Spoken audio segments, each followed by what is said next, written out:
journey of 1,000 miles begins with a single step, goes the old adage. What started as a mere talk between Uganda's consulate to Kenya, Paul Mkumbia, and few delegates is now growing in leaps and bounds.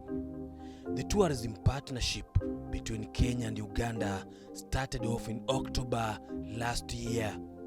We're breaking bread together today to symbolize that, and to welcome you to Diani and to welcome you to Baobab Beach Resort and Spa. Thank you KCTA, thank you to the committee, and from my team to all of you here, karibuni sana.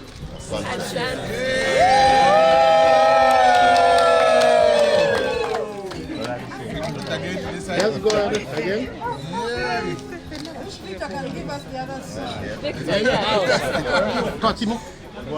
Actually, this was Jeff is like, this was all my idea. I'm the one who asked him to do it. Stop recording, stop recording.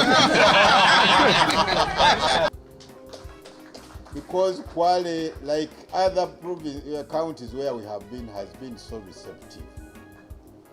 But also Diani, I think most Ugandans who come to the coast, they know Diani more than Mombasa or Malindi. Most of those who come for weddings, those who come for honeymoon. Stakeholders from Kenya partnered with their colleagues from Uganda to enhance synergies of complementing each other and at the same time sell the East Africa region to the entire world. More than 100 delegates from Uganda visited Kenya for a period of 5 days that saw them traverse Mombasa, Kwale and Kilifi to sample out the thrilling adventure that the coast region possesses. These aimed at marketing the same to the Ugandan market. The Minister of State for Foreign Affairs asked that if this can be an annual event where we can then take stock of what we have decided to do, what fruits it has bared, and I'd like to ask all the people again that when we do this next year, please give us support. Hotels, parks and beaches offered the serenity that the trip deserved.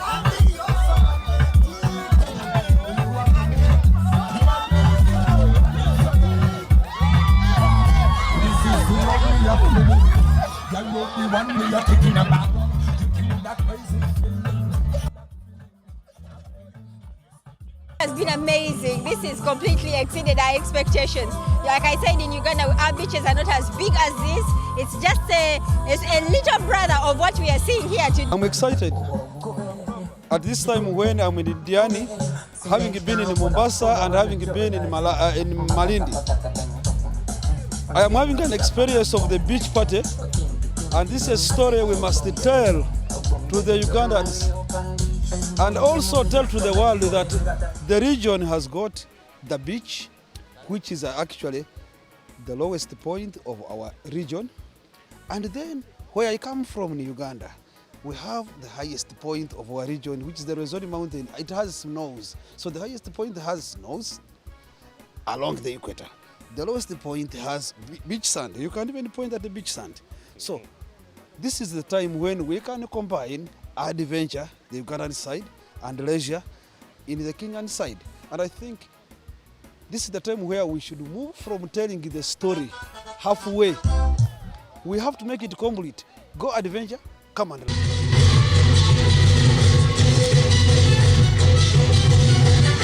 As Kenya was done and dusted, the Ugandans returned the favor a week later. And this was done in a big way. From the Moi International Airport, Mombasa, to Entebbe International Airport, it was all fun by the Uganda Airways. After the touchdown, it was a fully fledged security that escorted the motorcade, snaking through Entebbe town to the capital city, Kampala. Us were wowed by the beauty that the Pearl of Africa prides in and wanted to immediately sample Uganda. Our first adventure was at the Uganda's Matayas Shrine. The shrine is located in Namugongo in Wachiso district, about 15 kilometers from Kampala city. Mutesa Wanu invited the missionaries from France and England to come and convert his people to Christianity.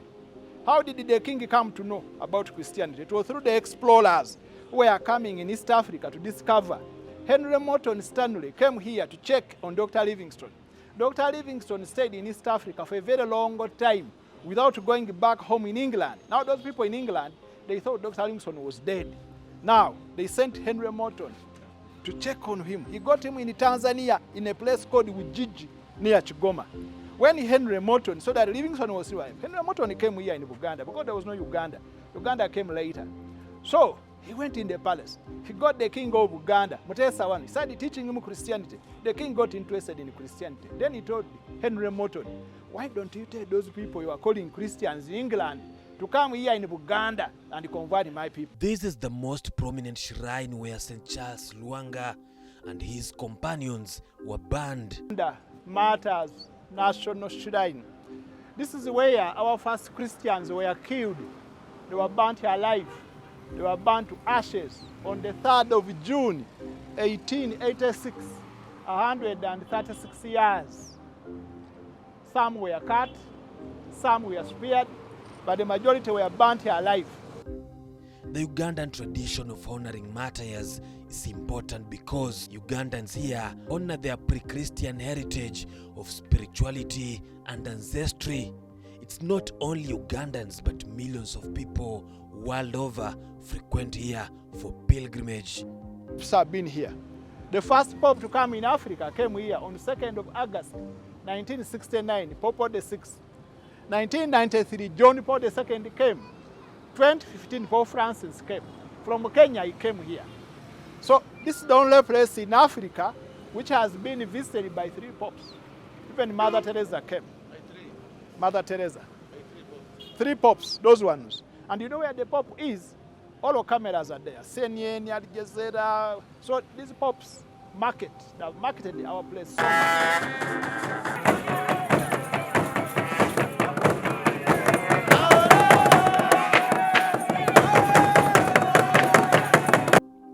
In the evening, it was time to sample the Uganda's community cultures, and there was no perfect place than the Ndere Cultural Center, a place that showcases all Ugandan cultures at a single night.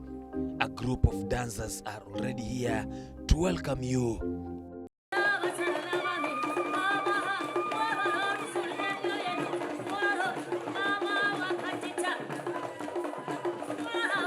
From kneeling by women before men and older women, Uganda is a country with a diversified culture thanks to many tribes.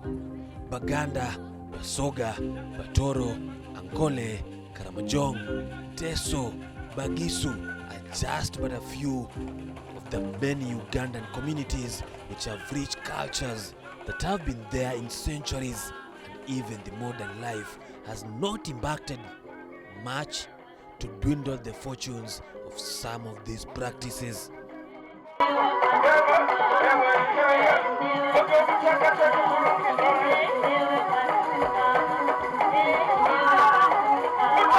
Welcome, our brothers and sisters from Kenya. Thank you. I was wondering what was paining my shoulder. Welcome from Kenya. We are honored to have you, and our other friends came from Belgium. Wow! And in front of the person you're interested in, dance well. If you're a good one, you'll get a partner. If you're a bad one, you'll die a permanent bachelor. The following morning, we woke up for the Eclipse Monument. So at that small hill called Igongo, that's where people used to go and worship their different gods. Because here we had moon worshippers, some people used to worship the sun, some used to worship the spirits of the dead people. Then also we had people who used to worship the Batwes, who still exist. Batwes were demigods who came from Egypt, and Abasani is present Ethiopia. So they came here after reaching the people started worshipping them as their god. So at that small hill, that's where people used to go and worship their different gods. So Igongo was named after that small hill called Igongo Hill.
Thereafter, we left to the West Uganda, where real adventure lies. Did you know that a gorilla punch is strong enough to shatter your skull with one slam of its arm?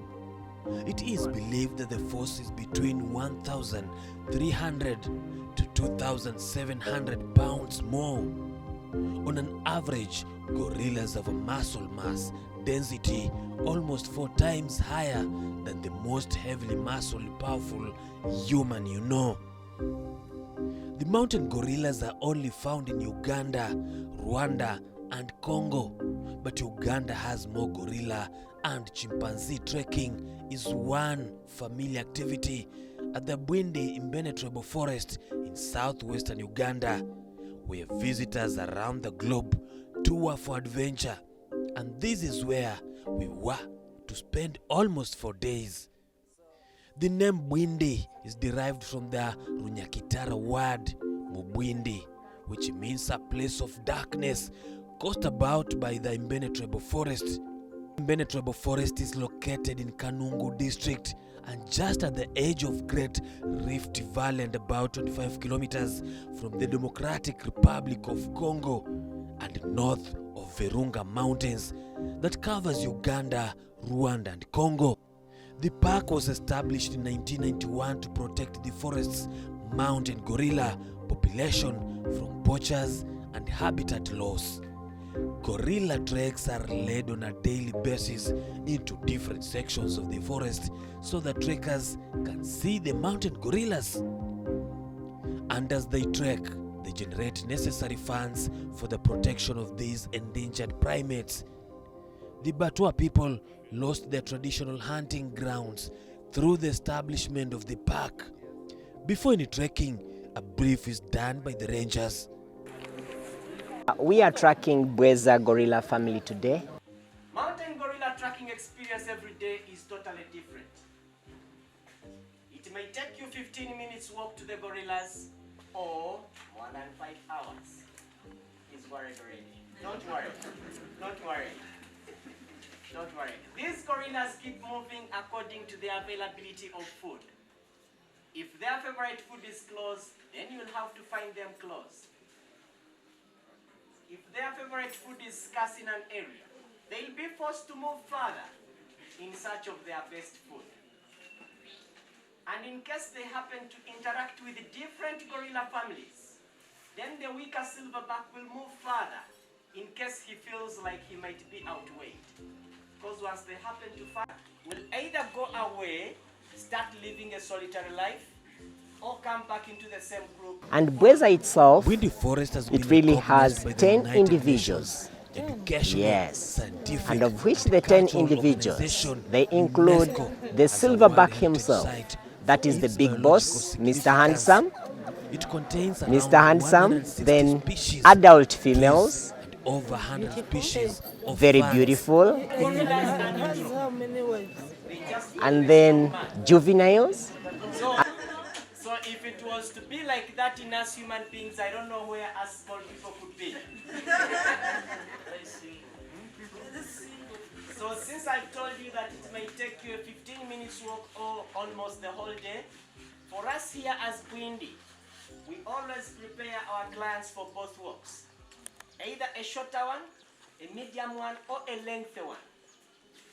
Before us leaving here, there are some things that we always look at. In his or her pants into the socks to avoid ants. These ants are much more curious. Once they happen to climb on you, they may end up disorganizing your paces or making some of us dance without music. Packed lunch should be there with you because you never know where lunchtime may end up getting you from. Drinking water, at least a minimum of 2 liters. Because as you keep moving into the forest, you end up sweating. Alas, our 7 days were over. We couldn't imagine this. It was 7 days of roller coaster fun, adventure, learning. Time for us to go back. Can't wait our next tour, the land of Matoke. This is the most amazing experience I've ever experienced since I was born. I've always been seeing this kind of trekking on Itele, but I'm so happy and privileged to have done it myself. Have seen our cousins, just a few meters next to us, and I have a lot of stories to tell my people back home. And I would like to market this destination because there are so many people who would need or would want to have such an experience. So I'm so happy, and for the organizers who made it possible for us to do this, we say a big thank you. Thank you. Oh, very good. We're feeling so good. The breathing is so fresh, and we are done for the day. How was your experience? My experience was that usichezee wazee. Person like Ambassador could move like a 27 years old boy. But did you enjoy the experience? Oh, fantastic. Very moving and very interesting. Okay. Yeah, this is the best place. People to come to Uganda? Yes, this is the best place to come and enjoy with the family, with friends, with the companies. This is the best place to come and enjoy and remove your stress. There's no stress when you come here. You only think about the gorillas and the trees. And nature. And nature. Good. Fine. Your first time? It's my first time and definitely not my last. It's an exciting experience. I used to play football when I was young, and I never used to fall. I've fallen twice, going up and down the hill, but it was worth it. I saw a family of gorillas, and then I saw the male, the silverback. It's an exciting experience. And not only the gorillas, just the whole, the forest, the trackers who took us there also. It's a whole package. From the beginning at the base to come here, the trackers have been with you, they've guided you, the porters have helped you up and down. Imagine me, now a lady porter was holding me and carrying me. But that is what it's all about. That is what we are trying to tell our fellow Kenyans. Look, come to Bwindi and come and see this place. And then you as well go and talk about it. And that's what this experience is about, that exchange. We would never have come here, probably in our lifetime. But now that we've come, we want to show the coast and Kenya as a whole, there is need for this exchange. It's a fantastic experience. Good, thank you for Mombasa Consulate to organize such an experience for Kenyans. As we indicated, we wanted to see the unique products that Uganda has that are not at the coast. And previously, before this, the Ugandans, selected Ugandan tour operators were at the coast. So because we wanted people to experience these products so that they are better, well equipped to market them, because once you have experienced, now I'm sure, for example, the chairman of KCTM, Mr. Victor Shitaka, when he's talking about this, he's talking about something that he has experienced, and that becomes easier to promote, to sell to other people, because you are not just reading about it, you are not Googling it, but you are telling the story as you have experienced it. The few slides, the falls, all that are part of the experience, and it's been wonderful. And as I said, even though I'm Ugandan, I've also done it for the first time, and I'm sure I would encourage family and friends to also come and experience it. It's quite a good, an exciting experience.